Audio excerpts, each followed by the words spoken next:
Good morning. Welcome to the 2023 Boomtown Summit. For those who joined us at last night's gala dinner, thank you for backing it in again today. And for those who missed it or those I've not met, my name is Faith Halliday and I will be your MC.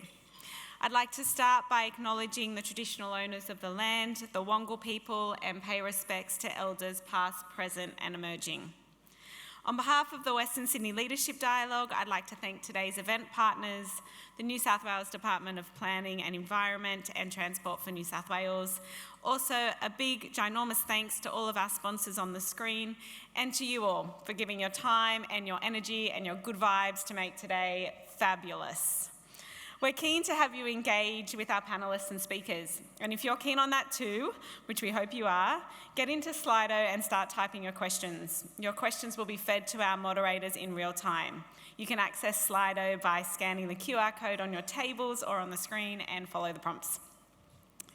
Now, I feel like I've introed this guy about 1 billion trillion times over the last 24 hours, so I can't even count over the last 5 years. So rather than recite his bio, which is like pretty impressive, I think if I simply just say he's a legend of the West and that I am a great fan, I'll sum it up. Please join me in welcoming Dialogue CEO Adam Leto to the stage.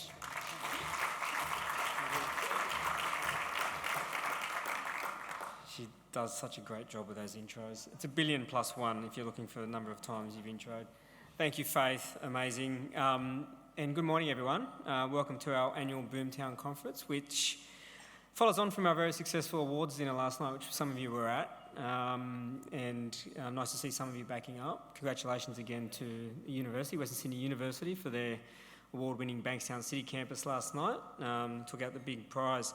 I would like to start by acknowledging the traditional custodians of the lands in which we meet today, the Wongal people, and pay my respects to Indigenous elders past, present and emerging.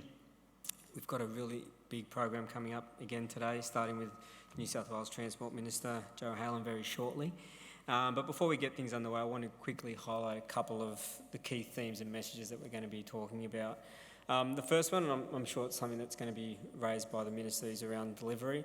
That having spent the first period of its government doing its due diligence, compiling its reviews, aligning its priorities and organising its finances, that it's now looking at creating smarter, faster and more efficient ways of getting on with the job of building the critical building blocks that Greater Western Sydney demands.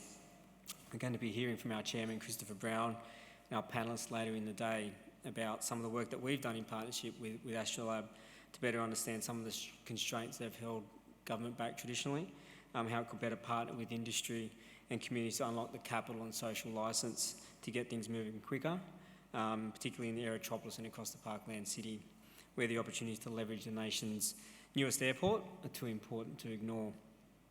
One of the other things we're going to be hearing about today is the role that transport is playing in driving change and enabling growth. Many of us are well aware of the housing challenges that has cast a shadow over the city.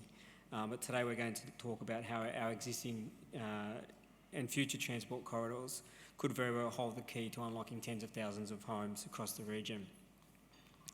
We're also going to learn that future development is not just about the creation of more homes, that the new transport projects also bring new opportunities to invest in our people and our business. One of the new commitments of the Minns government, and one that we're excited to see take hold in Western Sydney, is the focus on enhancing local capacity by building locally. By building our trains, trams, buses and ferries right here in Western Sydney, we're not only re-establishing the region's credentials as a manufacturing powerhouse, but also providing opportunities to train and upskill the next generation of high-paid, high-skilled workers. While the jobs agenda in Western Sydney may have taken a back seat when it comes to occupying column inches in the papers, it still remains front of mind for the dialogue, and as we'll hear today, transport has a crucial role, not only providing the important links to our major employment centres, but also, as we'll hear, is crucial in helping drive connectivity, but productivity and commercial opportunities. Much has been said about the new era of transport and infrastructure investment that we're going to see occur in the region over the coming years, and while it may be true to some extent that the era of the mega projects may not be like it once was, there's still plenty on the horizon to be excited about and the changes that are coming, particularly when it comes to the emergence of new energy, green and blue infrastructure, digital infrastructure, cultural and community infrastructure.